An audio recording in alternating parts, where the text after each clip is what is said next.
Hello students, last video में हमने discuss किया था साइन इनवर्स एक्स और कोस इनवर्स एक्स फंक्शन का डोमेन और रेंज। आज हम डिस्कस करने वाले हैं tan x के लिए। सबसे पहले हम tan x का ग्राफ बनाएंगे, उसके बाद समझेंगे tan x का tan इनवर्स के लिए क्या डोमेन है, क्या रेंज है। ठीक है, जैसा कि हम जानते हैं tan फंक्शन जो बनता है tan x के लिए अगर लिखा जाए तो sine x upon cos x। अब इसके ग्राफ के लिए क्या करेंगे, अब देखो डेनोमीटर में कोस एक्स है, यानी यहाँ पर हम वे वैल्यू नहीं रख सकते जहाँ पर कोस क्या होता है, जीरो।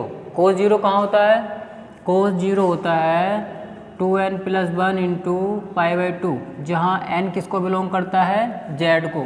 इंटीजर से अगर मैं n की वैल्यू पुट करूँ, जैसे 1 ले लेते हैं, तो 1 अगर पुट करेंगे तो कितना हो जाएगा, 2 + 1 यानी 3, ये हो जाएगा 3π/2। जीरो पुट कर सकते हैं, निगेटिव इंटीजर से ले सकते हैं। n की वैल्यू इंटीजर साइड से लेनी है, और जो हम इंटीजर से वैल्यू लेने के बाद जो यहाँ पर वैल्यू हमें मिलेगी, उस वैल्यू पर क्या होगा, कोस जीरो हो जाएगा। तो tan x का ग्राफ बनाने के लिए हमें उन वैल्यू को छोड़ना होगा जहाँ पर कोस जीरो होता है। तो इसी बेस पर tan x का जो डोमेन होगा, tan x फंक्शन का जो डोमेन होगा वो हो जाएगा रियल नंबर से उस यानी उन वैल्यू को माइनस करेंगे जहाँ पर क्या है, कोस जीरो होता। कोस जीरो के लिए क्या था, 2n + 1 into π/2, n belongs to z। यानी इसका मतलब हुआ कि tan x फंक्शन का जो डोमेन है वो क्या है, रियल नंबर से ये माइनस करेंगे, और रेंज क्या हो जाएगा, इसका रेंज बनेगा यही रियल नंबर। ठीक है, कोस के लिए क्या होता है 2n + 1 इंटू π/2, और साइन के लिए होता है n का मतलब यही है n belongs to z। n की वैल्यू मान लीजिए मैं 0 पुट करता हूँ तो हो जाएगा 0π, 1 पुट करता हूँ 1π, 2 पुट करूँगा 2π। तो कहने का मतलब है कि 2 के पाई के मल्टीपल पर साइन जीरो होता है, और पाई के और मल्टीपल पर क्या होता है, कोस जीरो होता है। ठीक है, अब इसके आधार पर हम ड्रॉ करेंगे tan x का ग्राफ। देखो tan x ग्राफ के लिए ये हमने बनाया एक्सिस x डैश, और ये हो जाएगा y एक्सिस y डैश, और ये हो गया y। वैल्यू प्लॉट करते हैं, एंगल ले लेते हैं। यहाँ पर मान लीजिए 0 है, ये हो जाएगा π/2, और ये हो जाएगा पाई, ये हो जाएगा 3π/2, और ये हो जाएगा 2π। इसी तरह से लेफ्ट साइड में लिखेंगे, ये हो जाएगा -π/2, ये हो जाएगा -π, -3π/2, और ये हो जाएगा -2π। ठीक है, अब देखो जब हम इसी रिलेशन को लिखें tan x = sin x upon x, इसका मतलब अगर मैं x की वैल्यू 0 पुट करता हूँ तो कितना हो जाएगा, कोस जीरो साइन जीरो, यानी वैल्यू मिल जाएगी 0। ठीक है, तो कहने का मतलब ये है हमें केवल इसमें वे वैल्यू पुट नहीं करनी जो कोस को क्या बनाए, नीचे क्या बना देगी, वो जीरो। कोस जीरो नहीं होना चाहिए। अगर कोस जीरो हुआ, कोस जीरो कहाँ पर होगा, 90 पर। इसका मतलब है कि हम एंगल में 90 वैल्यू पुट नहीं कर सकते। तो यहाँ हम एक एसिम्प्टोट बना लेते हैं। इसका मतलब यही होगा कि वैल्यू जो आनी है एंगल की 90 से कम रखी जाएगी। कोस जीरो होता है π/2 पर और 3π/2 पर। इसके लिए हमने यहाँ एसिम्प्टोट ड्रॉ कर दिया। ठीक है, अब देखो यहाँ से ग्राफ बनाएंगे इसी तरह से π/2 जैसे राइट साइड में था, लेफ्ट साइड में -π/2, कोस हमारा यहाँ भी 0 होगा। ठीक है, और इसको थोड़ा हटाओ, यहाँ लिखेंगे -π/2, ये हो जाएगा यहाँ। उसके बाद कोस 0 हो जाएगा -3π/2 पर, तो यहाँ हो जाएगा -3π/2। ठीक है, तो कहने का मतलब है कि अगर हम वैल्यू पुट करेंगे, वैल्यू पुट करने के बाद जो ग्राफ बनेगा 0 पर 0 हो जाएगा, कुछ इस तरह से जाएगा 90। जैसे ही हम एंगल बढ़ाएंगे 0 से 30, 45, और जैसे ही 90 के आसपास पहुंचेंगे और 90 पर पहुंचकर वैल्यू इनफाइनाइट हो जाएगी, नॉट डिफाइंड हो जाएगा, तो हम 90 वैल्यू पुट नहीं करेंगे। इसका मतलब वैल्यू धीरे धीरे बढ़ती चली जाएगी, और कुछ इस तरह से 90 पर क्या हो जाएगी, इनफाइनाइट हो जाएगी। ठीक है, और अगर हम 0 से कम वैल्यू रखें तो कुछ इस तरह से होगी, और -90 आते आते वो क्या हो जाएगी, इनफाइनाइट हो जाएगी। ठीक है, इसी तरह से अगर वैल्यू 90 से ज़्यादा रखी जाए तो वैल्यू धीरे धीरे इसी तरह से पाई हो, जितना एंगल बढ़ाएंगे और पाई होते होते क्या हो जाएगा 0, और फिर ये 3π/2 रखते होते होते क्या हो जाएगा, इनफाइनाइट चला जाएगा। इस तरह से बना हमारा ये tan x का ग्राफ। इसी तरह से बना सकते हैं लेफ्ट साइड में, और ये हो जाएगा राइट साइड में। अब ये tan x फंक्शन क्या है, 1 1 मैनी 1 1 1 तो ये है नहीं, क्योंकि अगर एक लाइन ड्रॉ की जाए तो इसी पॉइंट पर वैल्यू कुछ ना कुछ कॉमन वैल्यू मिलेंगी। तो हमें इस फंक्शन का जैसे साइन और कोस के लिए इसके डोमेन को रेस्ट्रिक्ट किया गया था, ऐसे इसके लिए क्या करेंगे, tan x फंक्शन का जो डोमेन ये है इसको छोटा बनाएंगे, जिससे फंक्शन हमारा क्या हो जाए, फंक्शन हमारा 1 1 हो जाए और ऑन टू हो जाए। तो हम क्या करेंगे इसके लिए, इसका जो हम डोमेन बना रहे हैं, अब इसका डोमेन बनाएंगे हम -π/2 से और π/2। देखो ये हम ओपन इंटरवल बनाएंगे -π/2। अगर मैं यहाँ से यहाँ तक देखूँ इसके ग्राफ को -π/2 से π/2, क्योंकि मैंने एंगल π/2 तो लिया नहीं है, उससे कम वैल्यू ली है, तो इस वैल्यू में फंक्शन मेरा क्या है, देखो 1 1 है। कितनी, अगर मैं x एक्सिस के हॉरिजॉन्टल लाइन ड्रॉ करूँ तो इसको केवल एक ही पॉइंट पर कट करेगी, लेकिन अगर tan x ग्राफ में लाइन ड्रॉ कर दूँ तो 2 पॉइंटों पर कट हो जाएगी, 2 से ज़्यादा कट हो जाएगी। तो इस समय क्या है, ये इस समय जो ग्राफ हमारा ऑन टू 1 1 नहीं है, मैनी 1 है, लेकिन हमें इसको बनाना है 1 1। तो 1 1 के लिए हमने क्या किया, इसके डोमेन को छोटा कर दिया। जो इसका डोमेन इस समय ये है, इसके डोमेन को रेस्ट्रिक्ट का मतलब यही है कि छोटा कर देना, कुछ इंटरवल में ब्रेक कर दिया। तो एक इंटरवल मेरा ये बन सकता है -π/2 से π/2, एक इंटरवल मेरा ये बन सकता है π/2 से 3π/2, ऐसे एक इंटरवल यहाँ बन सकता है -3π/2 से π/2। अगर इसमें किसका ग्राफ ड्रॉ किया जाएगा तो ये भी ऐसे ही होगा, यहाँ से होगा धीरे धीरे, और -π आते आते 0 हो जाएगा, उसके बाद ये इंक्रीज होगा, और ये जो है -π/2 पर आते आते इनफाइनाइट हो जाए। जैसे ही -π/2 पर आएगा इनफाइनाइट, तो ये इसको नोट डिफाइन करेगा, इसलिए हमने छोड़ दिया।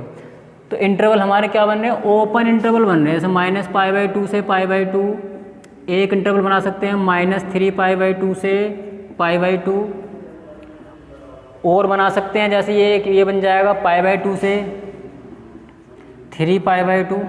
ठीक है, बहुत सारे इंटरवल बनेंगे, लेकिन मिनिमम वैल्यू का इंटरवल मैंने बताया था, उसी को हम क्या पढ़ते हैं, प्रिंसिपल वैल्यू, प्रिंसिपल डोमेन। तो इसका जो प्रिंसिपल हो जाएगा वो यही होगा -π/2, π/2। इंटरवल बहुत सारे होंगे, लेकिन वैल्यू में जो मिनिमम वैल्यू अटेंड करेगा वही क्या होगा हमारे पास, इंटरवल, प्रिंसिपल इंटरवल। तो उसके लिए हमने क्या किया है, ये जो हमारा इंटरवल बना यहाँ से ओपन क्यों लिया, क्योंकि -π/2 ओपन इंटरवल का मतलब यही है कि यहाँ से वैल्यू -π/2 से बड़ी लेनी है और π/2 से छोटी वैल्यू लेनी है। तो उस वैल्यू के लिए जो फंक्शन आएगा tan x का, ये क्या होगा, 1 1 फंक्शन हो जाएगा। ठीक है, तो अब हमने इसका डोमेन छोटा कर दिया। डोमेन हमारे पास बना -π/2 to π/2, ओपन इंटरवल है। तो ये था tan फंक्शन के लिए। अब अगर मैं इसका tan इन्वर्स फाइंड करूँगा तो अब हम इसका इन्वर्स फाइंड आउट कर सकते हैं। डोमेन हमने छोटा कर दिया, ओपन इंटरवल -π/2 π/2। तो देखो tan फंक्शन के लिए जो डोमेन हमने रेस्ट्रिक्ट किया है वो क्या है, ओपन इंटरवल -π/2 to π/2। रेंज हमारे पास क्या रहेगी, रियल नंबर। ये tan फंक्शन के लिए हो गया, क्योंकि tan फंक्शन इसमें क्या है, 1 1 है और 1 2 भी है। अब इन्वर्स फंक्शन क्या हो जाएगा, सबको पता है, इन्वर्स के लिए क्या करेंगे, जो रेंज है वो डोमेन बन जाएगा और जो डोमेन है वो कोडोमेन बन जाएगा।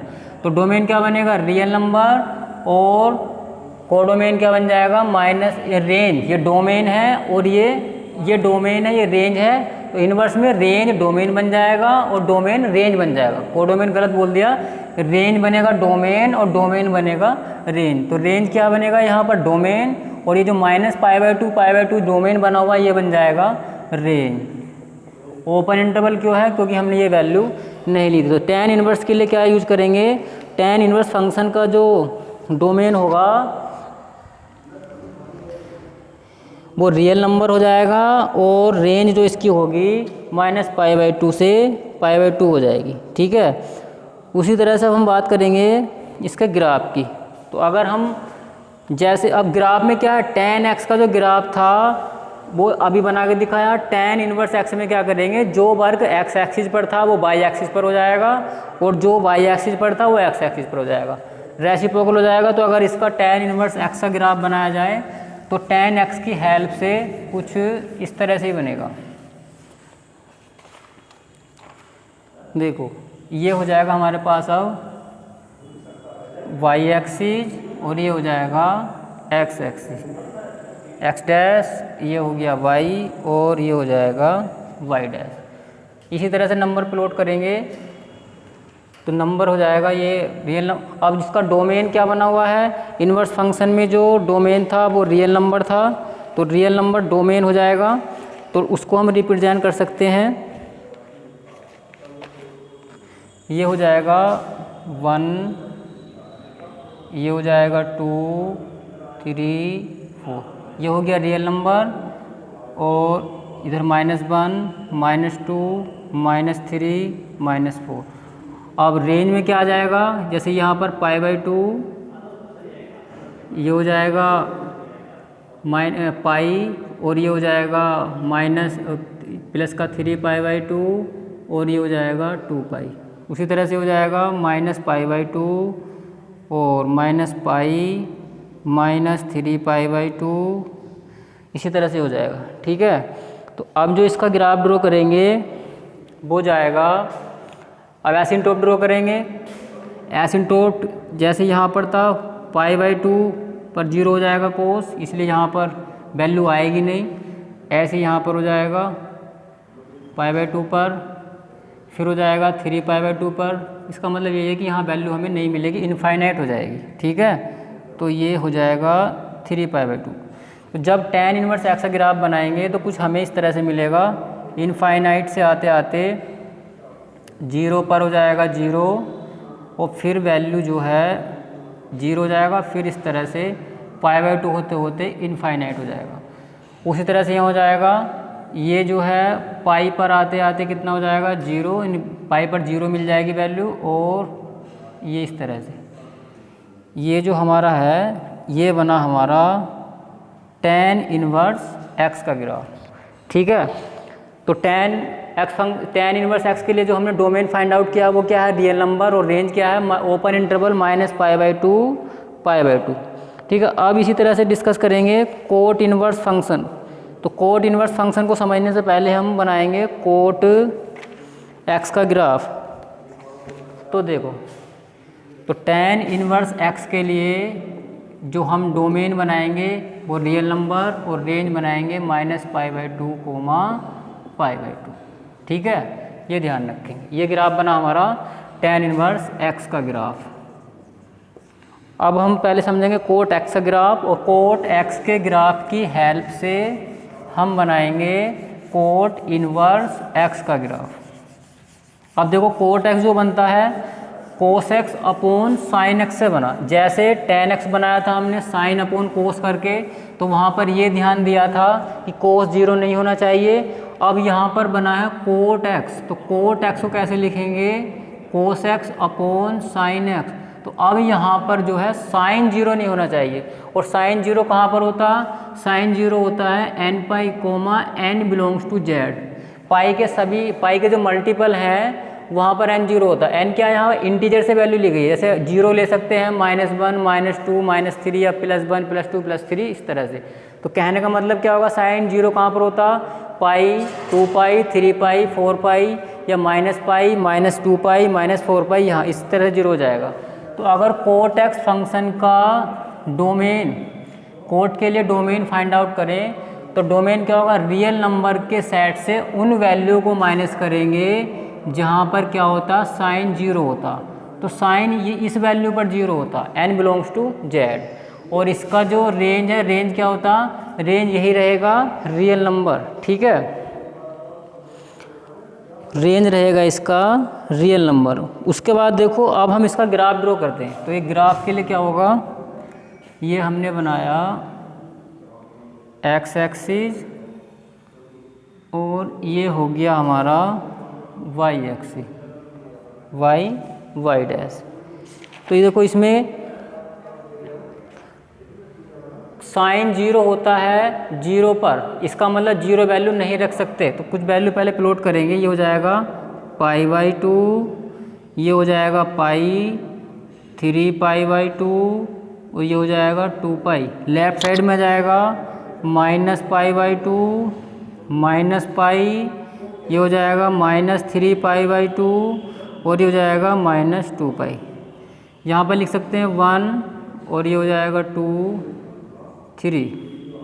इसी तरह से हो जाएगा -1 -2 और -3। ठीक है। अब देखो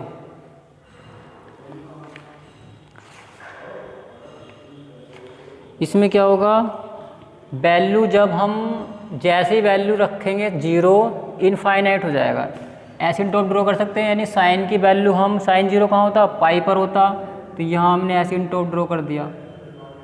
उसके बाद यहाँ एसिम्पटोट ड्रॉ कर दिया और इसी तरह से यहाँ कर सकते हैं। यहाँ पर क्या होगा, साइन 0 हो जाएगा। तो इसका मतलब हुआ 0 वैल्यू नहीं रख सकते, 0 से बड़ी वैल्यू रखेंगे कुछ ना कुछ, मान लीजिए यहाँ रखी तो हमें कोई ना कोई वैल्यू मिलेगी। और ये वैल्यू इस तरह से मिलती चली आएगी कि जैसे ही एसिम्पटोट गलत हो गया है,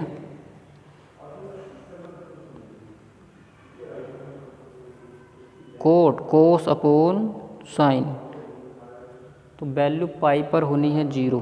देखो जैसे ही हम 0 से बड़ी वैल्यू रखेंगे तो यहाँ आते आते कोस जैसे 90 रखा जाएगा तो 90 पर कोस कितना हो गया, 0। यहाँ 0 हो गया, फिर वैल्यू हमारी धीरे धीरे बढ़ेगी और 180 रख नहीं सकते। 180 पर कितनी हो जाएगी, ये इनफाइनाइट हो जाएगी।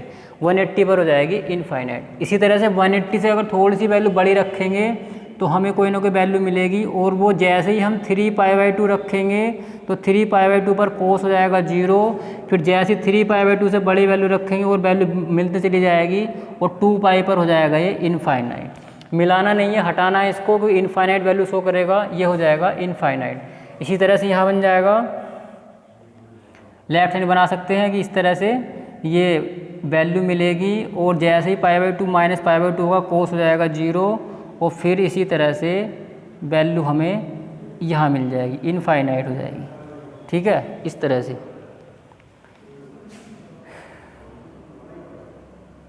तो ये हमारा हो गया कोट x का ग्राफ। लेफ्ट हैंड में बना सकते हैं इस तरह से। अब हम इसके बात करेंगे डोमेन की। अब ये फंक्शन क्या हमारा 1 फंक्शन नहीं है, ये मैनी वन फंक्शन को कि अगर एक लाइन ड्रॉ कर दें तो ये जो है इस ग्राफ को x की 2 वैल्यू पर हमें y की एक ही वैल्यू मिल पाएगी। ठीक है, तो ये इसको 1 बनाने के लिए क्या करेंगे, इसके डोमेन को हम क्या करेंगे, छोटा करेंगे। और इसके डोमेन को छोटा करने के लिए क्या करेंगे, हम वैल्यू लेंगे 0 to π। यहाँ से यहाँ तक अगर कोई वैल्यू ले लें, देखो इस इंटरवल में 0 to π में ओपन इंटरवल लेंगे क्योंकि पाई पर इनफाइनाइट हुआ है और 0 पर इनफाइनाइट हुआ है। तो ये जो होगा इसमें जो ग्राफ है ये अगर इसको लिया जाए तो ये ग्राफ हमारा कैसा बन जाएगा, 1 होगा और ऑन टू होगा। ऑन टू का मतलब कि x की प्रत्येक वैल्यू पर वैल्यू जरूर मिलेगी और ये x की 2 डिफरेंट वैल्यू पर y की एक वैल्यू नहीं देगा, एक ही वैल्यू पर एक वैल्यू मिलेगी। तो ठीक है, इसका जो हम रेस्ट्रिक्ट डोमेन लेंगे वो लेंगे 0 to π। इंटरवल और भी हो सकते हैं, जैसे 0 to π है, π से 2π है, इधर आ जाएगा -π0। ठीक है, लेकिन इसी इंटरवल को हमने क्या नाम दिया है, प्रिंसिपल डोमेन या प्रिंसिपल इंटरवल। तो कोट के लिए जो हमारा कोट इनवर्स के लिए जो बनेगा वो कोट x के अकॉर्डिंग बनेगा। तो कोट x का जो हमने ग्राफ बनाया, इसको 1 बनाने के लिए हमने एक इंटरवल लिया 0 to π, यानी इस इंटरवल में कोट x का जो ग्राफ है ये क्या होगा, 1 होगा और ऑन टू होगा। तो 1 ऑन टू, और रेंज क्या है इसकी, रेंज यही रहेगा रियल नंबर। लेकिन जब हम बात करेंगे कोट इनवर्स के लिए तो इसका जो रेंज है वो डोमेन बन जाएगा और जो डोमेन है वो रेंज बन जाएगा। कहने का मतलब ये हुआ कोट इनवर्स फंक्शन के जो डोमेन होगा वो रियल नंबर होगा और रेंज जो होगी, रेंज बन जाएगी 0 to π open interval. Open interval का मतलब यही है 0 से बड़ी वैल्यू लेनी है और π से छोटी लेनी है। तो आज की वीडियो में हमने डिस्कस किया tan इनवर्स और कोट इनवर्स का फंक्शन का डोमेन और रेंज। नेक्स्ट वीडियो में बात करेंगे कोसेक और सेक इनवर्स के लिए। Thank you.